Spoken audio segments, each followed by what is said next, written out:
Hola, hola, buenas tardes, mi querido club. Hemos llegado al capítulo número 7. ¡Wow! Te celebro si has llegado hasta aquí conmigo, de verdad te celebro muchísimo. Eso significa que llevamos 7 semanas leyendo de forma consecutiva y eso para mí es un gran logro que estés aquí compartiendo esta lectura conmigo de cambios profundos. De verdad, ponme ahí en el chat qué está representando este libro para ti y este capítulo en realidad significa mucho para mí, este capítulo que vamos a leer hoy. Así que comenzamos, capítulo 7, cuando descubro la belleza de la cruz de Cristo. El asombro es lo que produce cambios. Imagínate una iglesia en donde un domingo por la mañana, en el momento de la predicación, se encuentran presentes tanto personas creyentes como personas no creyentes. ¿Cuál es la diferencia entre un no cristiano, un cristiano carnal y un cristiano espiritual? Los tres escuchan el mismo mensaje, los tres oyen la misma verdad, los tres reciben la misma enseñanza. Sin embargo, solo a uno de ellos le impacta. ¿Qué tiene la última persona que no tienen las otras dos? La respuesta se resume en una sola palabra: asombro, admiración, capacidad para apreciar y valorar lo que ha escuchado. Algo ha sucedido dentro del corazón de esta persona para que aquello que tiene poco o ningún valor para los otros dos sea la cosa más preciosa del mundo para ella. Desde un punto de vista espiritual, ver es la experiencia más valiosa que puede experimentar un ser humano, porque cuando vemos, solo cuando vemos, disfrutamos. Tal como sucede cuando una persona sale de vacaciones al lugar paradisiaco con el que siempre ha soñado.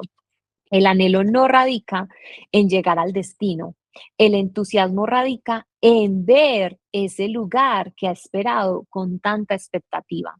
Al verlo, al disfrutarlo, toda su belleza, al apreciar todas sus virtudes, al observar el agua cristalina, la arena blanca, los corales, los peces de colores, las palmeras, el cielo azul, al ver estas cosas se origina una experiencia de gozo.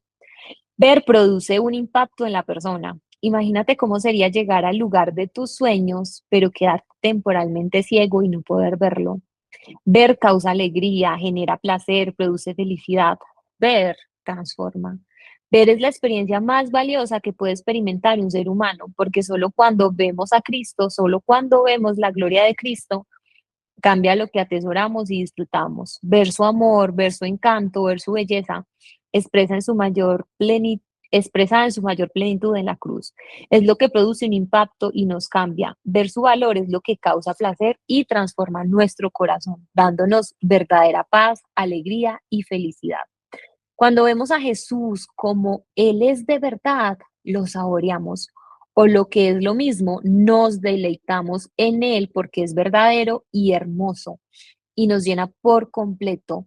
Ese es mi objetivo, porque hay dos cosas que se dan cuando se experimenta a Cristo de esta manera. Él recibe honor y el gozo nos hace libres a nosotros para poder andar en el angosto camino del amor. Cuando más nos satisfacemos en Cristo, más se glorifica Él en nosotros. Y cuando nos satisfacemos nosotros en Él, somos crucificados para el mundo. Como dijo el apóstol Pablo, por lo tanto, nosotros todos, mirando a cara descubierta como en un espejo la gloria del Señor, somos transformados de gloria en gloria en la misma imagen como por el Espíritu del Señor. Segunda de Corintios 3:18. Al contemplar se llega a ser. Ver a Cristo salva y santifica. La belleza de Cristo transforma el corazón. La belleza de Cristo santifica. La belleza de Cristo cambia los afectos de nuestro corazón. Verle a Él y disfrutar de lo que Él ha hecho por nosotros es el motivador, es el motor, es el fuego que derrite nuestro egoísmo y cautiva lo más profundo de nuestro ser, de modo que después de verlo, nuestro mayor gozo sea vivir para Él. Mateo 13, 45, 46 expresa esta verdad de una manera muy gráfica. También se parece el reino de los cielos a un comerciante que andaba buscando perlas finas, es decir, estaba buscando algo que realmente pudiera llenar su corazón y no lo encontraba. Cuando encontró una de gran valor, es decir, vio que Cristo es mejor que cualquier perla que ofrece el mundo, fue y vendió todo lo que tenía y lo compró, es decir, cambió al mundo por Cristo. Como dice Gálatas 6:14, pero jamás acontezca que yo me gloríe sino en la cruz de nuestro Señor Jesucristo, por el cual el mundo ha sido crucificado para mí y yo para el mundo. Pablo es muy claro. El Evangelio, la cruz de nuestro Señor Jesucristo, solo su obra y su persona tienen el poder para hacer lo que nadie puede hacer por sí solo, dejar de desear vivir para uno mismo y dejar de desear todo lo que los ídolos del mundo tienen para dar.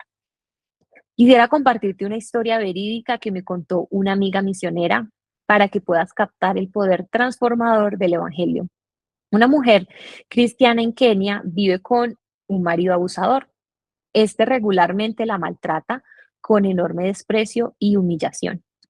A pesar de que mi amiga misionera le dice que puede abandonarlo, al menos temporalmente hasta que deje de lastimarla, ella decide quedarse con él y continuar sirviéndolo y amándole a pesar de las continuas heridas y golpes. Una noche su marido se emborracha como nunca antes. Esta vez decide llevar a su casa a varios de sus amigos y cuando llega, desnuda a su esposa enfrente de ellos y abusa de ella mientras estos beben y se ríen. Una vez que su marido ha terminado de hacer todo lo que quería con ella, sucede algo tan increíble como divino. La mujer se acomoda la ropa, se arregla el pelo, se dirige a la cocina y sin decir nada prepara una comida para su esposo y sus amigos. Cuando vuelve al comedor, apoya la bandeja sobre la mesa y les dice con cariño, les he hecho esto. En ese instante, el marido se quebranta, con lágrimas en los ojos le pregunta, ¿por qué haces esto? ¿Cómo puede ser que me trates así después de todo lo que te he hecho? ¿Cómo puede ser que me sigas amando? Con una voz angelical, su mujer le responde, y tengo que sufrir todo esto para que tú puedas ver cuánto Dios te ama, con gusto estaré dispuesta a soportarlo. En ese momento, su marido quebrantado cae de rodillas y acepta a Cristo. Al ver el amor, la gracia y la incondicionalidad de su mujer, el marido cambia. Uf, presta atención a lo que leerás a continuación. Cristo es la mujer de Kenia. Tú y yo somos el marido. Primera de Pedro 3:18. Nosotros, aun siendo cristianos, lo rechazamos, lo lastimamos y lo cambiamos por nuestros ídolos. Nosotros, aun siendo cristianos, le damos la espalda, abusamos de su amor y cometemos adulterio. Santiago 4:4. Nosotros, aun siendo cristianos, nos emborrachamos de deseos egoístas y en palabras textuales de la Biblia, vivimos como nos describe el profeta. No hubo esquina donde no te exhibieras para prostituirte. Te abriste de piernas a cualquiera que pasaba y fornicaste sin cesar. Ezequiel 16:25. Sin embargo, él fue literalmente desnudado y abusado por nosotros. Mateo 27:27 al 30. Él fue maltratado por mí y por ti. Él fue golpeado y lastimado públicamente mientras se burlaban y reían de él.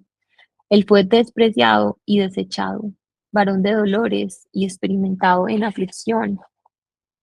Él cargó con nuestras enfermedades y con nuestros dolores.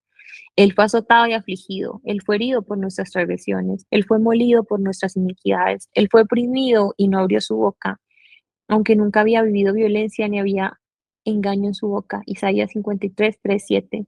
Sin embargo, él también dijo, Padre, perdónalos porque no saben lo que hacen. Mientras tanto, echaban suertes para repartirse entre sí la ropa de Jesús. Lucas 23:24. Hasta que no veas que odias a Dios, no podrás amarlo. Y hasta que no veas que Él te acepta a pesar de ello, jamás podrás llegar a ver el calibre de su amor. Romanos 5:10. No cometemos pequeños pecados que merecen un pequeño salvador y que demandan un pequeño sacrificio. Todo lo contrario, somos como el marido de la mujer de Kenia, que todos los días abusamos de un Dios que se deja deshonrar una y otra vez por amor a nosotros y que una y otra vez nos dice, si tengo que sufrir todo esto para que tú puedas ver cuánto te amo, con gusto estaré dispuesto a soportarte. Las palabras de la mujer de Kenia son las palabras de Jesús. Ese es el Evangelio. Y verlo, apreciarlo, asombrarte de él, te cambiará. Si la cruz es la mejor de las noticias para el no creyente, pero también es la mejor y más necesaria noticia para el que hace años que cree, aquí está la clave. El mismo Dios que nos atrajo y nos sedujo con su cruz para ser salvos, es el Dios que nos atrae y nos seduce hoy para ser santos. ¿Cómo cambiamos? Viendo sin estorbo la profundidad de nuestra maldad y la inexplicable grandeza de su amor.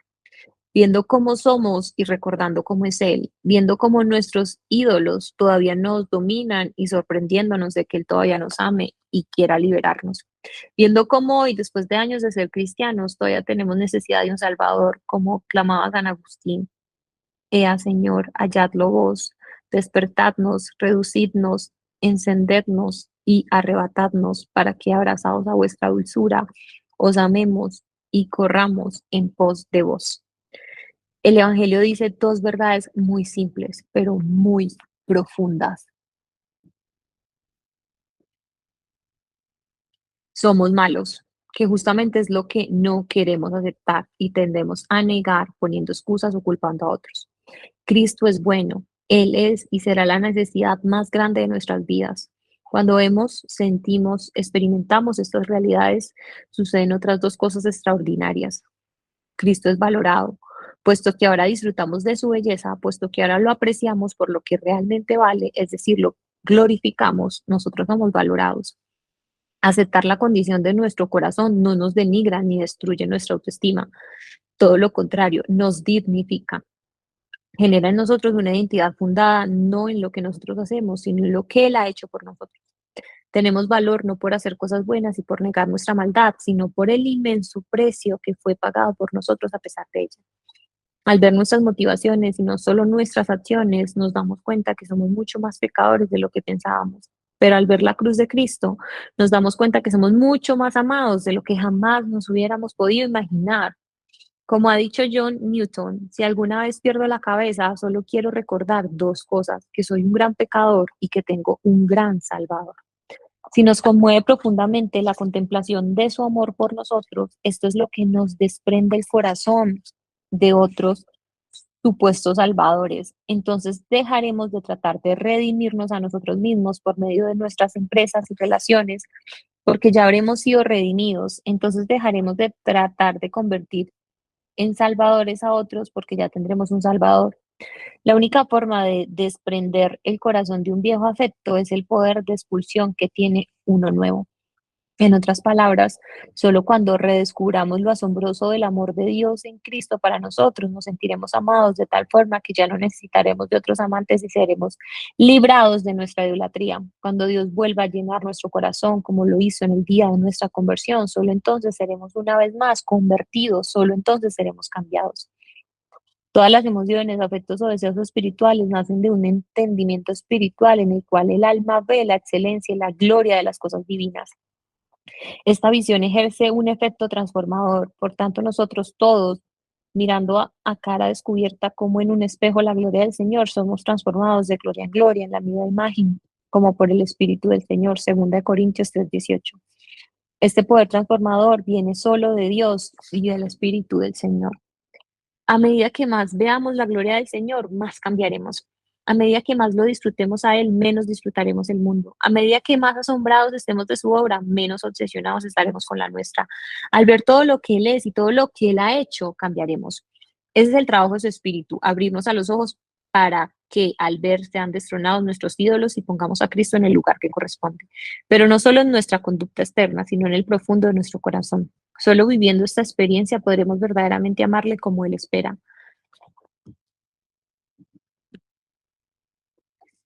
con todo nuestro corazón y con toda nuestra alma y con toda nuestra mente. La clave para cambiar es el asombro. Necesitamos experimentar nuestras motivaciones, nuestra idolatría, no solo nuestras acciones al hacerlo. Volveremos a ver que no podemos cambiarnos y que todavía tenemos necesidad de un Salvador al hacerlo. Volveremos a ver la belleza y el valor de lo que Cristo ha hecho al hacerlo. Volveremos a deleitarnos y a enamorarnos otra vez de Jesús al hacerlo. Volveremos a darle gloria, la gloria que se merece al hacerlo. Comenzarán a cambiar nuestras motivaciones y generarse una identidad forjada, no en lo que nosotros hacemos, sino en lo que Él ha hecho por nosotros. Al hacerlo, comenzará a cambiar nuestro comportamiento motivado por un renovado amor por Él. La única forma de asombrarnos es que Dios, a través de su Espíritu, abra nuestros ojos para poder ver nuestra pobreza y para poder ver su belleza. ¿Qué sucede en un cambio profundo? He intentado expresarlo de muchas formas y de muchas maneras desde que comencé a escribir este libro, pero volveré a intentarlo una vez más. Cambio cuando cambia lo que amo. ¿Cómo cambia lo que amo? No cuando me esfuerzo por amarle, sino cuando descubro que Él me ama. Cuando veo, aprecio y atesoro el increíble amor que Cristo tiene por mí. Primera de Juan 4:19 lo dice claramente. Nosotros amamos porque Él nos amó primero, es decir, la capacidad de amor, de amar a Dios y a otros nace, se origina y se hace posible cuando vuelvo a maravillarme del hecho de que Él me ama. Quisiera pedirte que hagas algo, abre tu Biblia en Juan 15:9. Sé que estás esperando que cite este pasaje y lo haré, pero quisiera pedirte solo por esta vez que pongas el libro a un lado y lo busques en tu propia Biblia. Vamos a hacerlo. Juan 15:9. A ver.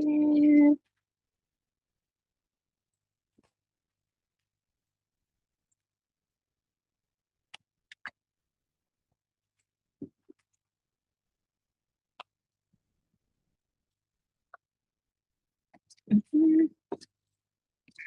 Juan 15:9 dice, ujú, ujú. Juan 15:9. Así como el Padre me ha amado a mí, también yo los he amado a ustedes. Permanezcan en mi amor. Creo que Juan 15:9 es posiblemente el versículo más importante de toda la Biblia. Márcalo, subráyalo, memorízalo, medita en su significado mientras trabajas, estudias o conduces tu automóvil. Si lo haces, te darás cuenta de algo. Este versículo enseña una verdad tan increíble que te parecerá casi herética. Este versículo contiene una verdad tan fascinante y arrolladora que aun cuando lo leas, la entiendas y la creas, te vas a llevar una vida entera a llegar a disfrutarla en toda su plenitud. Juan 15:9 dice, como el Padre me ha amado, así también yo os he amado. Permaneced en mi amor. ¿Qué es lo que está diciendo este pasaje? ¿Estás listo para asombrarte? Lee la siguiente oración con detenimiento. Este pasaje dice que Dios te ama con el mismo nivel de amor con el que se ama a sí mismo. Jesús te ama con la misma cantidad de amor con la que el Padre lo ama a Él. ¿Me dejas decirlo de otra forma? Dios te ama con la misma cantidad de amor con la que ama a su Hijo Jesucristo. Lee el texto detenidamente. ¿Cómo? Es decir, con la misma cantidad de amor con la que el Padre me ha amado a mí. En otras palabras, con el mismo amor intratrinitario que existe desde antes de la fundación del mundo y que Dios Padre tiene por Dios Hijo. Así también yo os he amado a vosotros. Demasiado bueno para ser verdad. Lo es, lo es, lo es. Lo sientes, lo disfrutas, lo vives, te llena. Déjame ilustrarte cómo esto es posible. A lo largo de mi vida, a lo largo de mi vida ministerial, he tenido que tolerar que un buen número de personas dijeran cosas bastante feas acerca de mí. Algunos quizás hayan tenido razón, otros no. Por la gracia de Dios, en general, aún en los peores momentos, he mantenido la compostura e intentado responder bien. No lo considero meritorio. No he sido yo. Tengo muy claro que ha sido Cristo en mí. Sin embargo, también soy muy consciente que hay una situación en la que sería muy difícil no perderme.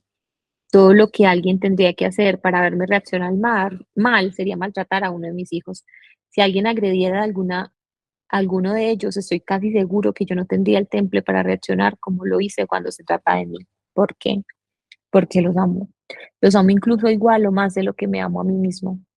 Una de las cosas que más disfruta mi hija Micaela es que le cuente una historia cada noche. Una de las cosas que yo más disfruto después de hacerlo es decirle esto.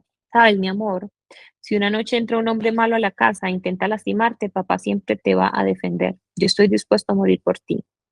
Las 3 o 4 veces que se lo he dicho, me abraza fuertemente diciéndome que me ama mientras llora. Entonces le digo, mi amor, papá estaría dispuesto a dar su vida por ti, pero ¿sabes algo? Dios lo hizo. Él sí dio su vida por ti. Él te ama tanto que murió en una cruz para salvarte. Mi amor, el amor de Dios es más grande que el amor de papá. Normalmente en este momento me vuelve a dar otro abrazo y vuelve a llorar como viva. Puedes verlo. El nivel de amor que tengo por mis hijos es el mismo nivel de amor que tengo por mí. Daría mi vida por ello. Estoy seguro que si tienes hijos, tú también. Eso que tú y yo sentimos por nuestros hijos es una imagen muy, pero muy pequeña del amor que Dios tiene por ti. Ahora lo captas. Dios te ama con la misma cantidad de amor con el que ama a su Hijo Jesucristo. Como dijo Cristo en Mateo 7:11, pues si vosotros siendo malos sabéis dar buenas dádivas a nuestros hijos, cuánto más vuestro Padre que está en los cielos dará cosas buenas a los que le piden. ¿Cuál es el mandamiento en la segunda parte de Juan 15:9? Permaneced en mi amor. Dicho de otra forma, vive tu vida a la luz de esta realidad. Vive como si te sintieras la persona más amada del universo, porque lo eres. Ese es el mandamiento de Cristo. Ahora entiendes, Mateo 6:1. Ahora captas por qué mi mayor deber como cristiano no es obedecer los mandamientos, sino disfrutar de Dios. Ahora puedes ver cómo, ahora puedes ver por qué tu mayor necesidad es disfrutar del amor que Él te tiene. Cuando ves esto, en su plenitud te cambia, te transforma, te libera. Juan 8:32. Te hace una persona que no necesita ir por el mundo con una taza vacía en la mano mendigando amor. Ahora tu taza está llena. Ya no necesitas del sexo, del poder, de un mejor trabajo o de tener una figura de modelo para sentirte amado. Ahora te sientes amado y eso cambia por completo toda tu vida, tus relaciones, tu comportamiento y tu forma de ser. Cambia lo que haces, cambia cómo te relacionas con otros, cambia incluso cómo reaccionas al rechazo. Ahora puedes estar gorda o flaca, da igual. Ahora puedes perder el pelo o tener pelo, da igual. Ahora puedes perder una discusión o ganarla, ya no es tan importante. Pero déjame aclararte algo, saberlo te cambia, claro que no. Experimentarlo en lo profundo de tu corazón es lo que hace la diferencia. Como dijimos al principio del capítulo, necesitas ver, sentir, palpar y apreciar, degustar, saborear el amor de Cristo. No simplemente saber que te ama. Por eso mi mayor deber como cristiano es disfrutar del amor que Dios me tiene por causa de Cristo. Por eso mi mayor deber como cristiano es permanecer en su amor. Como dice 1 Juan 4:10, en esto consiste el amor, no en que nosotros hayamos amado a Dios, sino en que Él nos amó a nosotros y envió a su Hijo como propiación por nuestros pecados. ¿Cómo cambiamos? Cambiamos cuando amamos, es decir, cuando vemos o apreciamos el amor que Él nos tiene. Entonces, ¿para qué sirven los mandamientos? Si sigues leyendo Juan 15, notarás una verdad preciosa en el verso 10. Si guardáis mis mandamientos, permanecéis en mi amor, así como yo he guardado los mandamientos de mi Padre y permanezco en su amor. ¿Qué está diciendo Jesús en este pasaje? Presta atención. Eso es lo que Jesús quiere decir. Guardar los mandamientos no es la razón por la cual somos amados. Guardar los mandamientos es el medio para permanecer en su amor. Jesús no dice, vive mis mandamientos y entonces te amaré. Jesús dice, vive mis mandamientos y entonces experimentarás mi amor. Es decir, vive como yo te pido y podrás disfrutarme. Podrás apreciar cuánto te amo. Podrás más y más llegar a apropiarte de la realidad de este amor que te tengo. Déjame parafrasear las palabras de Cristo. Esto es lo que Él dice. Si pecas, mi amor por ti no cambiará, pero serás incapaz de sentirlo, serás incapaz de apropiártelo, serás incapaz de disfrutarlo. Cuando pecas, te ocurre algo similar a lo que te sucede, le sucede a una avestruz que mete su cabeza bajo tierra y ya no puede ver la luz del sol. Nada ha cambiado. Eso sigue allí, solo que ella no puede verlo. ¿Por qué Jesús quiere que sepas esto? Prepárate para otro de los versículos más impactantes de todo el Nuevo Testamento. Dice Juan 15:11, estas cosas os he hablado para que mi gozo esté en vosotros y vuestro gozo sea perfecto, completo. ¿Has prestado atención a las palabras de Jesús? La persona más feliz que haya pisado esta tierra quiere que yo experimente el mismo nivel de felicidad que él experimentó. El Dios del universo quiere que sea tan feliz como Él. Esto es absolutamente fascinante. Jesús quiere que viva en sus mandamientos para que pueda permanecer en su amor y para que al hacerlo disfrute del gozo que yo siempre estuve buscando lejos de Él. ¿Cómo puede existir alguien tan, tan increíble? Mi corazón se aleja de él y voy detrás de mis ídolos. Él muere en mi lugar para recuperarme y luego me dice que quiere darme aquello que mis ídolos no me pueden dar. Quiero amarte y llenar tu copa. Vive como te pido y lo experimentarás. ¿Cómo Dios puede amarme de esta forma? Quizás estés pensando, amarme con el mismo nivel de amor con el que ama a su hijo, ¿cómo es posible? Puede ser que antes de convertirme Jesús estuviera dispuesto a morir por mí. Después de todo, no lo conocía, estaba lejos de él, no sabía bien quién era Dios, no tenía el Espíritu Santo, pero ahora que soy cristiano hace tiempo, ya no estoy seguro. Hay cosas que he hecho después de convertirme, cosas que he pensado en mi intimidad, ciclos de pecado que repito, sinceramente, me cuesta aceptarlo, me cuesta creerlo, me cuesta disfrutarlo. ¿Por qué nos pasa esto? Creo que la respuesta se puede resumir en una frase. Tenemos la tendencia a ser grandes estudiantes de lo que nosotros hemos hecho, pero muy pobres estudiantes de lo que Cristo ha hecho. Wow.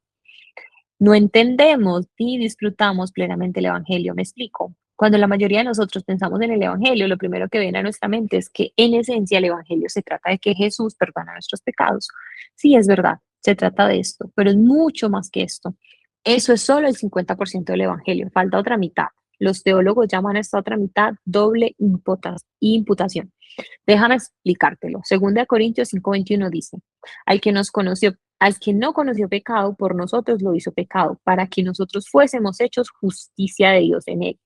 Según este pasaje, al convertirnos suceden dos cosas. Al morir en la cruz, Jesús no solamente toma tu injusticia y carga con ella, es decir, te perdona, sino que Él toma su justicia y te la carga a ti. Es decir, te bendice de una forma nueva en términos financieros. Si tú tienes una enorme deuda del dinero, Él no simplemente deja tu cuenta bancaria en cero para siempre. Esto solo, esto solo ya sería fantástico, sino que Él vacía su propia cuenta y carga toda su riqueza en la tuya. En términos monetarios, te hace multimillonario. Esto tiene enormes implicaciones espirituales. Déjame explicártelo de otra forma. Imagina que empiezas a vivir una vida completamente descontrolada, sexo, alcohol, drogas, etcétera.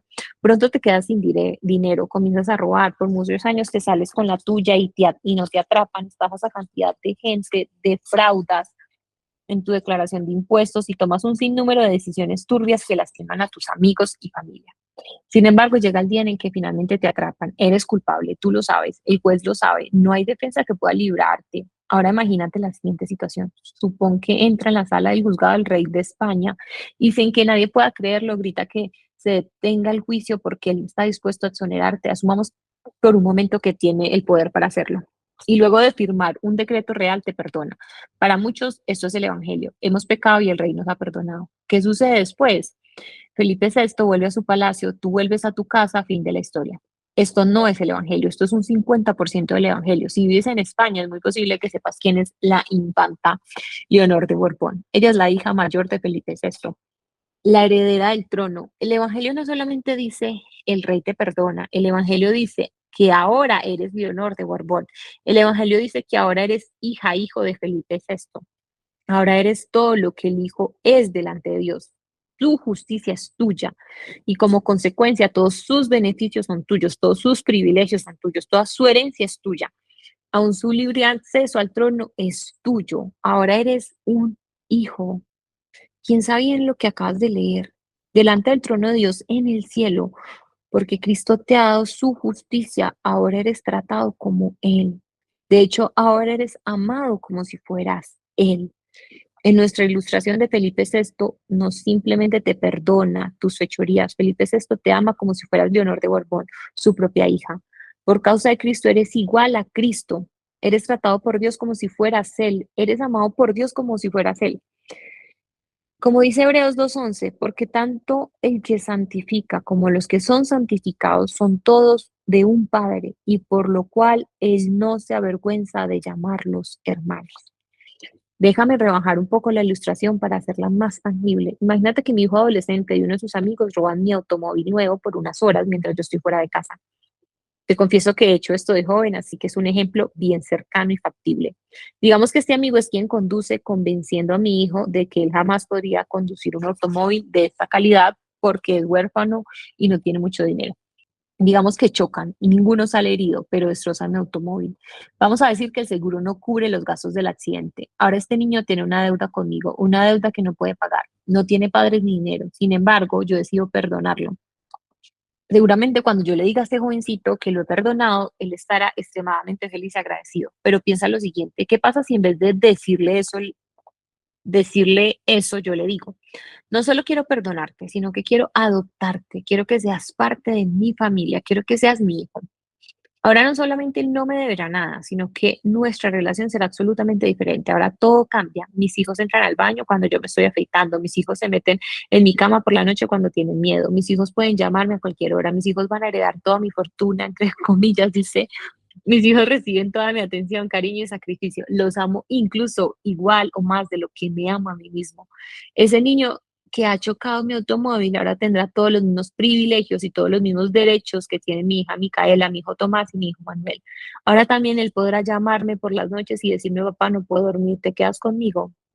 Juan 1:12 dice que a los que creen en Cristo les dio el derecho de llegar a ser hijos de Dios. Puedes ver lo alucinante que es esta afirmación.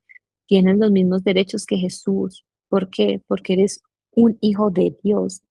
¿Cómo Dios puede tratarte y amarte de esta forma? No es por ti, es por Cristo.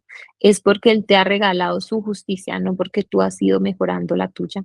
Él es el héroe, no tú. Y puesto que no lo ganaste, no lo puedes perder. Él fue abandonado, Mateo 27:46, para que tú fueras aceptado, Juan 1:12. Como dice Juan 3:1, mirad cuán gran amor nos ha otorgado el Padre para que seamos llamados hijos de Dios. Y eso somos. Disfruta, siente, saborea esa verdad. ¿Por qué? Porque como sigue diciendo Juan, unos versos más adelante, apropiarte de esto es lo que te cambia. Amados, ahora somos hijos de Dios y todo aquel que tiene esta esperanza en Él se purifica a sí mismo. Primera de Juan 4:2-3. Como dice el apóstol, ver, apreciar, atesorar esta realidad tiene la capacidad de cambiarte. No se trata de lo que tú hagas bien o mal, se trata de lo que Cristo ha hecho, que es sencillamente insuperable. Se trata del Evangelio. Lo importante no es lo que yo hago. Lo importante es aprender a apreciar lo que Él ha hecho por mí. ¿Qué es lo que tenemos que aprender a ver? Todo lo que Dios en Cristo ha hecho por nosotros. Al escribirle a los Efesios, Pablo hace algo relativamente raro e inesperado. El apóstol deja registrado con lujo de detalles 3 motivos de oración que él ora apasionadamente por otros creyentes. Presta atención, por creyentes, no por gente que no conoce a Jesús. Efesios 1:18-19 dice, mi oración es que los ojos de vuestro corazón sean iluminados para que sepáis cuál es la esperanza de su llamamiento, cuáles son las riquezas de la gloria de su herencia en los santos y cuál es la extraordinaria grandeza de su poder para con nosotros los que creemos. Note que al comenzar su oración, Pablo expresa un motivo principal o central que abarca sus otros 3 motivos. Lo que ora es que los creyentes puedan ver 3 cosas, que sus corazones, es decir, todo su interior, intelecto, emociones y voluntad, puedan apreciar el valor de las 3 verdades que menciona a continuación. Estas 3 verdades son parte del Evangelio, o si quieres, son 3 consecuencias del Evangelio. En otras palabras, lo que Pablo quiere es que Dios obre sobrenaturalmente en ellos de tal forma que los afectos de su corazón y el tuyo sean capturados por estas verdades, que los atesoren, que las lleguen a apreciar al punto que encuentren placer y gozo en ellas. Nota también los pronombres del pasaje. Pablo quiere que quede bien claro que es su llamamiento, que es su herencia y que es su poder. Es decir, cada uno de estos beneficios son obra de Dios y no del creyente. Examinemos brevemente cada uno de ellos. Lo primero que necesitamos ver es que la esperanza de cambiar aumenta significativamente cuando comprendemos que el llamamiento es algo que Dios ha hecho. Mira bien el texto. Según el versículo 18, Pablo intercede para que sepáis cuál es la esperanza de su llamamiento. Es decir, quiero que entiendas qué clase de esperanza puede tener a raíz de que es un llamamiento hecho por Dios. Dicho de otra forma, es porque Dios te ha llamado, es producto de que Dios te ha llamado, es causa de que Dios te ha llamado, que puedes tener esperanza. En otras palabras, el llamamiento genera esperanza porque está fundamentado en el compromiso que Dios mismo, ha asumido de culminar la obra de transformación y cambio que Él mismo comenzó en nosotros el día que nos llamó. Esto es lo que el mismo Pablo dice en Filipenses 1:6, estando convencido precisamente de esto, que el que comenzó en vosotros la buena obra, Dios, no tú ni yo, la perfeccionará hasta el día de Cristo Jesús. Piénsalo un momento, ¿cuál es una de las luchas más desafiantes, quizás la más desafiante para cualquier persona que realmente quiera cambiar? Déjame responder por ti, el desánimo de sentir que no puede cambiar. La falta de esperanza que genera el sentirte un adicto de ciertos pecados recurrentes, seas quien sea, sé que como yo tienes algún pecado en particular, alguna lucha, alguna tendencia que repites una y otra vez y que sientes que destroza tu vida espiritual. Quizás sea algo sexual, quizás sea algo de tu carácter, quizás otra cosa, quizás está diciendo Pablo ¿qué está diciendo Pablo en este pasaje? ¿Qué es lo que necesita ver una persona en una situación así? Que Dios, no tú, es quien inicia el proceso de conversión y que Dios terminará ese proceso. Como dice Romanos 8:30, y a los que predestinó, a estos también llamó, y a los que llamó, a estos también justificó, y a los que justificó, a estos también glorificó. Una de las verdades más importantes que tengo que recordar para cambiar, la primera verdad, según la oración de Pablo, es que Dios se ha comprometido a cambiarme. Él ha prometido hacer lo imposible. Él es capaz de hacer lo que yo no puedo. Él termina lo que comienza. Esta es la oración de Pablo como resultado de meditar en quién es Él que me ha llamado. Puedo tener esperanza de cambiar. El desánimo nace de mirarte a ti. La esperanza nace de mirarlo a Él en su obra, no la tuya. Wow. Lo segundo que necesitamos, según Pablo, es ver qué clase de herencia Cristo nos ha dejado. Piénsalo un momento. Lo primero que hace cualquier persona que recibe una herencia es ver cuánto dinero le han dejado, evaluar qué tipo de herencia ha recibido. Esto es lo que debemos hacer con nuestra herencia en Cristo. ¿Cómo califica Pablo la herencia que nos dejó Jesús? Enorme, millonaria, rica, gloriosa. En el verso 18 dice claramente que debemos meditar en cuáles son las riquezas de la gloria de su herencia. Ahora piensa lo siguiente, porque el pasaje dice su herencia, porque una herencia es algo que tú obtienes sin haber hecho nada. Por años mi padre se levantaba todos los días a las 7 de la mañana para ir a trabajar, de lunes a viernes sin excepción. Él salía de nuestra casa a las 7:30 de la mañana y volvía a las 7 de la tarde de su empresa, después de viajar una hora de ida y una hora de vuelta, eh, de vuelta al centro de Buenos Aires. Con toda sinceridad, no puedo recordar un solo día en que mi padre no haya ido a trabajar, ni siquiera enfermo. De hecho, antes de jubilarse, llegó a tener 3 trabajos, su propia empresa de comercio exterior y 2 cátedras como profesor en 2 facultades distintas. Además de cada uno de estos trabajos, era en una ciudad diferente. Realmente el trabajo muy duro. Cuando mi padre murió, mi hermana y yo heredamos el fruto de las riquezas que él acumuló luego de años de trabajar arduamente. Un día nos sentamos con un abogado, firmamos un papel y todas sus riquezas fueron nuestras. Considera lo siguiente, ¿quién trabajó durante años? ¿Quién se esforzó? ¿Quién se agotó dando lo mejor de sí? Mi hermana y yo no hicimos nada para merecer lo que recibimos.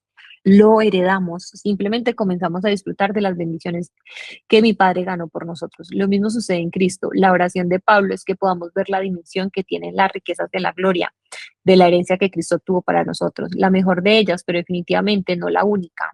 Dios te ama. No pases de largo esa frase. Dios te ama. Ahora en este mismo momento y para siempre, producto que Jesús te entrega su justicia, justicia que Él ganó a lo largo de toda una vida de perfecta obediencia. Dios jamás te va a mirar como si fueras lo que en realidad eres, injusto. Ahora, cuando Él te mira, no ve tu impureza, ve la pureza de Cristo, no ve tu orgullo, ve la humildad de su Hijo, no ve tu egoísmo, ve la entrega desinteresada de Jesús, no ve tu envidia, ni tus celos, ni tu constante insatisfacción, ve el contentamiento perfecto de quien dijo, no se haga mi voluntad, sino la tuya. Pero déjame aclararte algo, cuando digo que Dios no ve tu pecado, no quiero decir que Él no observa tu pecado o que Él se tapa los ojos cuando tú haces algo malo. Lo que quiero decir es que Él te trata como si no lo hubieras hecho, te sigue amando, te sigue aceptando, te sigue mirando como si fueras Jesús. ¿Cómo puede Dios tratarnos de esta manera? Esa es justamente la oración de Pablo, que puedas ver que la razón por la cual Dios puede hacerlo es porque es parte de tu herencia. Lo que a ti y a mí no nos cuesta nada, a Él le costó todo. Dios en Cristo dejó el cielo, permitió que una mujer le cambiara sus pañales. Meditar solo en esto ya me deja sin aliento. Que su familia lo rechazara, que sus amigos lo abandonaran, que la gente lo llamara Satanás, que lo escupieran en su cara, que lo desnudaran, que jugaran a golpearlo y que lo clavaran en un madero. Lo que a ti y a mí no nos cuesta nada, a él le costó todo. Pablo dice que necesitas detenerte a pensar en las riquezas de tu herencia.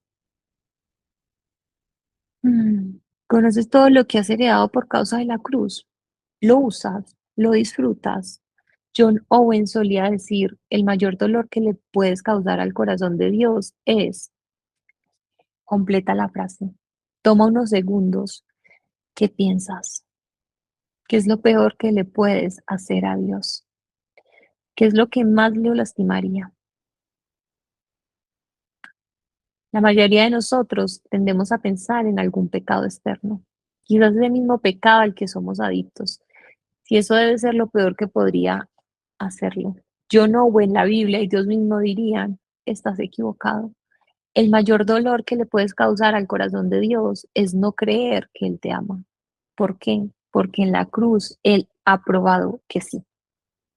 Disfruta tu herencia. Finalmente, Pablo ora para que podamos ver que su poder produce los cambios, no mi esfuerzo. Aunque me gusta correr, jamás he intentado terminar una maratón. Me parece imposible correr 42 kilómetros sin parar. Pienso en todas las ciudades y pueblos que quedan a 42 kilómetros de distancia de mi casa y solo al imaginarlo me doy por vencido. Pero es diferente si uno va en un automóvil, ¿verdad? La distancia es la misma, pero la fuerza la hace el automóvil, no nosotros. Sí, tú y yo conducimos, en cierta forma podemos decir, yo fui a Madrid, a Barcelona, pero en realidad no fuimos nosotros, fue el automóvil el que nos llevó a un destino o a otro. Fue su poder, no el nuestro. Esa es la verdad que Pablo anhela que veamos a través de esta oración y que él mismo expresa claramente en 1 Corintios 15:10. Pero por la gracia de Dios soy lo que soy, por su gracia para conmigo no resulta vana, antes bien he trabajado mucho más que todos ellos, aunque no yo, sino la gracia de Dios en mí. La oración de Pablo es clara. Para cambiar, nuestros ojos deben ser abiertos a la realidad que tenemos a nuestra disposición, el poder de Dios mismo. Para hacerlo solo a través de ese poder llegaremos a experimentar cambios profundos. No son nuestras resoluciones, ni nuestro compromiso, ni nuestra entrega los que hacen que cambiemos. Es su capacidad para hacer en y por nosotros lo que nosotros jamás podríamos hacer, como el ejemplo de Messi que vimos en el capítulo anterior, o como ir en automóvil de una ciudad a otra. Este poder es tan extraordinario e inexplicable que para ser entendido, ese poder es tan extraordinario e inexplicable que para ser entendido debe ser comparado con la resurrección de Jesús. Lo que ningún hombre puede hacer, Dios con su poder lo ha hecho. La oración de Pablo es justamente que seamos capaces de ver que si Dios tuvo el poder para hacer lo que hizo con Cristo, esto es, le resucitó de entre los muertos y lo sentó a su diestra en los lugares celestiales, muy por encima de todo principado, autoridad, poder, dominio, de todo nombre que se nombra, no solo en este siglo, también sino en el venidero. ¿Cómo no va a ser capaz de hacer cambios reales y duraderos en nuestro corazón? Él puede hacer lo que tú y yo jamás podríamos hacer. Como veremos en los próximos capítulos, Dios mismo, vive ahora dentro de tu corazón a través de su espíritu. ¿Cuál es la oración de Pablo? Que lleguemos a dimensionar las asombrosas implicaciones de esta verdad. Terminar este capítulo con una breve reflexión. Más de una vez he recibido un correo electrónico que dice algo como esto: gana 2.500 euros por semana, trabaja desde tu casa, pincha aquí. ¿Qué hago cuando recibo esta clase de correo? Lo elimino. ¿Por qué? Porque no me gusta ganar esa cantidad de dinero, porque no me interesa trabajar desde casa. Claro que no. Lo borro porque no creo que eso sea verdad. Sé que es correo basura. Lo que dices es demasiado bueno para ser verdad y por eso lo desestimo. Quisiera alentarte a que no hagas esto con el Evangelio. Sé que si has leído hasta aquí, no harías esto de manera abierta y consciente, pero es muy posible eliminar estas verdades de tu corazón entregándote de lleno a lo que tienes que hacer después de terminar de leer estas palabras. No lo hagas. Marca este libro, subráyalo, ponle colores, haz anotaciones personales donde encuentres un espacio, medita en el Evangelio a lo largo de tu día. Eres hijo, hija de Dios, tienes su espíritu, el Dios del universo te ama. Apropiate de esta realidad, vive a la luz de ella. Breve resumen. Para que se produzca un cambio profundo, necesito volver a asombrarme del Evangelio. Para que esto suceda, Dios debe iluminar los ojos de mi corazón para ver dos grandes realidades. Soy un gran pecador, no amo a Dios, me amo a mí mismo y me entrego a ofertas de vida que me esclavizan y me dejan vacío. Dios es un gran salvador, su gracia es fabulosa. Él me sigue amando a pesar de que yo me vendo constantemente a mis ídolos. Cuando vuelvo a asombrarme de estas dos realidades, vuelvo a enamorarme de Cristo. ¿Y por qué? Porque empiezo a disfrutar del amor que Cristo tiene por mí y eso me motiva a amarle a Él y a otros. Una de las claves para asombrarme es meditar en mi herencia. Dios no solo me perdona, sino que me hace su hijo. Eso implica que siempre me ama y siempre me trata como si fuera Jesús. Su justicia es mía, sus privilegios también.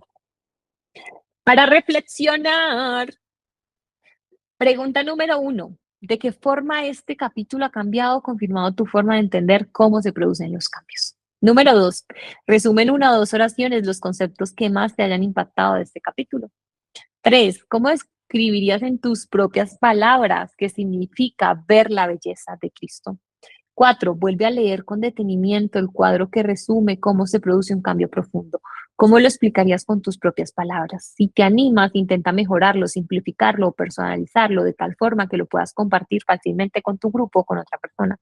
Aunque yo he puesto 7 puntos, quizás tú puedas hacer un mejor trabajo que yo y resumirlo en menos. 5. ¿Estás de acuerdo con la afirmación Dios nos ama con el mismo nivel que ama a su hijo? ¿Por qué? ¿Qué implicaciones prácticas tiene esta verdad en tu día a día? 6. ¿Cómo explicarías con tus propias palabras la frase cambiamos cuando amamos? Es decir, cuando vemos o apreciamos el amor que Él nos tiene. ¡Wow! Con la lectura del capítulo 7 hemos finalizado la segunda parte del libro y se viene la tercera parte. En esta parte vamos a abordar cuáles son los resultados de un cambio profundo. Así que bueno, déjame en tus comentarios de qué forma entiendes ahora los cambios después de este capítulo. ¿Qué es eso que más te asombra de Dios y en lo que quieres deleitarte esta semana? Y si todavía pues no te has sumado a nuestro club de lectura, en la descripción está el enlace para que lo hagas.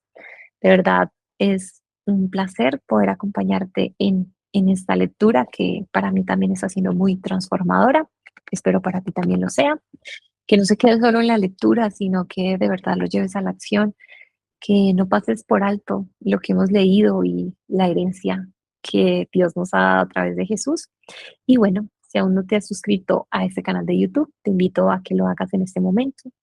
Si de alguna forma algo de lo que hemos compartido en este canal de YouTube te ha ayudado, te ha aportado valor, ayúdanos a compartir esto con más personas, a llegar a más corazones y la forma de hacerlo es poniendo me gusta, es comentando el video, es suscribiéndote a la página y es compartiendo esto con alguien más a quien le podamos servir. Gracias por estar aquí, gracias por escucharme, gracias por comprometerte a leer cambios profundos. Nos vemos en el próximo episodio o en el próximo capítulo. Chao, chao y que Dios te bendiga.